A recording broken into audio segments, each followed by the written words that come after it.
So this caribou is kind of like a deer, right? Except look at that fur. Beautiful, nice thick fur. The fur grows according to, let's say, the shape of the plane that it's on, right? So if you look underneath this little eyelid here, you're going to notice the fur is growing away from the eyelid, right? It's almost horizontal on the left-hand side of the eye. If you go underneath the eye, it's just pointing downward. And as it kind of rounds off to this muzzle, it'll point downward, but also to the left.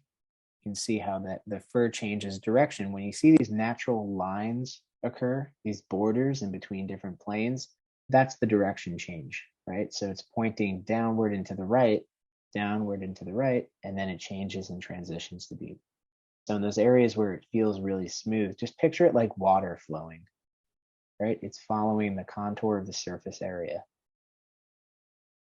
Look at that fur. Beautiful. Nice thick fur.